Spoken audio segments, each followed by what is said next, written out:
नेहा दौड़ी दौड़ी अपनी दादी के कमरे में पहुंची और बोली कि दादी देखो, मुझे बॉर्नवीटा के साथ पीनट बटर का डिब्बा दिलवाया है। हे भगवान, ये पीनट बटर क्या होता है?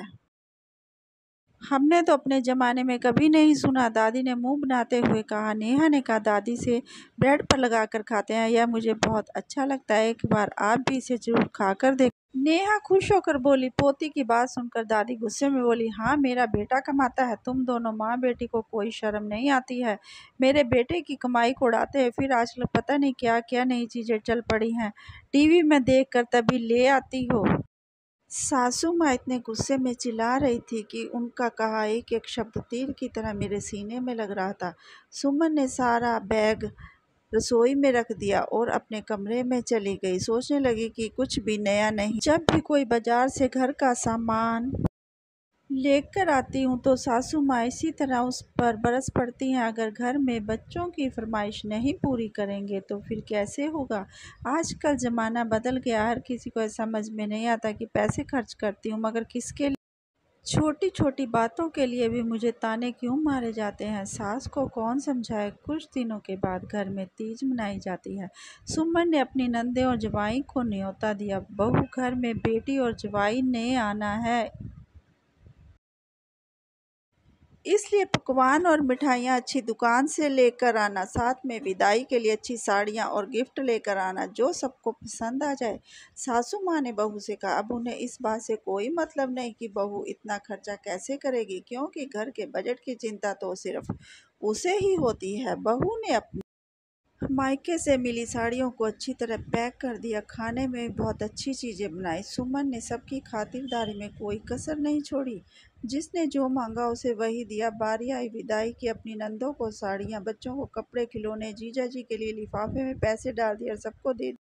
साड़ियाँ देखकर नंदों ने कहा, अरे भाभी इतना मत किया करो, नेक के 11 रुपए थमा दिया करो। कितना खाना पिया किया तुमने, मेरे भाई को लूट लेती हो। अगर तुम खुद कमाती तो कुछ बात होती। जेब काट लेती हो। आप तो सिर्फ हमें लिफाफा ही दे दिया करो, यह साड़ी और गिफ्टों का दिखावा मत किया करो। यह कहकर सब कुछ अपने बैग में डाल लिया। सुमन सोचने लगी कि इनका कोई नया नाटक नहीं आई, हर बार इसी तरह करती हैं, लेकर भी सब कुछ जाती हैं और यह बात बोलकर भी जाती हैं। आखिर क्या किया जाए, इनका नहीं चाहिए तो वापस क्यों नहीं देती, हर बार बोलकर मुझे शर्मिंदा क्यों करती हैं। यह सभी बातें सुनकर सुमन मुस्कुराती कि ससुराल तो गेंदा फूल है। कुछ दिनों के बाद सुमन के घर पर किट्टी थी।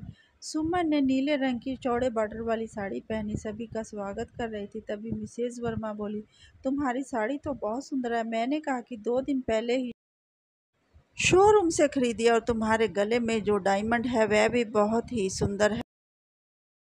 हाँ, वह 15 साल की एनिवर्सरी पर लिया था। हाँ भाई, तुम्हारा पति कमाता है, तुम्हें तो बस अपनी पसंद की चीज़ पर उंगली रखनी है या शोरूम में जाकर पर्स में से पैसे उड़ाने हैं। पीछे से सास बोली कि पति की कमाई खाना बहुत आसान है। सभी औरतें हंस पड़ी। थोड़ी देर बाद सुमन की तबीयत खराब हो गई, मगर आज किट्टी घर पर ही होनी थी, इसलिए उसने बाजार से सामान मंगाकर किट्टी करने की सोची। उसके हाथ पैरों में दर्द हो रहा था तो उसने किसी से मदद की उम्मीद ही छोड़ दी थी, क्योंकि हर वक्त उसे पति की कमाई पर टोका टाकी की जाती, जिससे वह खिंच गई थी। वह सोचने लगी कि अगर आज जवाब नहीं दिया तो मैं कभी नहीं दे पाऊंगी, क्योंकि उसे पति की कमाई खाने पर शर्मशान होने की कोई ज़रूरत नहीं थी। इसलिए उसने बिना सोचे समझे सुमन ने जूस का गिलास पकड़कर आराम से सोफे पर बैठ गई। फिर बोली कि आप लोगों ने बिल्कुल सही कहा, पति की कमाई खाना बहुत आसान काम है, बस बोलने भर की देर और पैसा हाजिर। खुशकिस्मत हर किसी की किस्मत में पैसे कमाने वाला पति भी नहीं होता। सच में मैं बहुत किस्मत वाली हूँ, क्योंकि मेरा पति मुझसे कभी पैसे छुपा कर नहीं रखता, अपनी सारी कमाई मेरे हाथों में लाकर रख देता है। मुझे मांगने की जरूरत नहीं पड़ती, इसलिए मुझे जो चाहिए मैं खरीद लेती हूँ। उल्टे लोगों को जवाब भी उल्टा ही देना पड़ता है। रही बात जॉब करने की, आप भी घर बैठकर आराम से खाइए। पति की कमाई है तो आपकी चॉइस है, जो आप घर से बाहर काम करने जाती हैं तो सामने वाले को नीचा दिखाने वाली या शर्म महसूस करने वाली कौन सी बात सही हुई? सुमन किस बात से सभी को शर्मिंदगी महसूस हुई? और उन्होंने कहा कि किसी को भी कभी गलत टीका टिप्पणी नहीं करनी चाहिए। और अब सुमन भी चुप रहकर सहन करने वालों में नहीं थी, क्योंकि उसकी सहन शक्ति खत्म हो गई थी।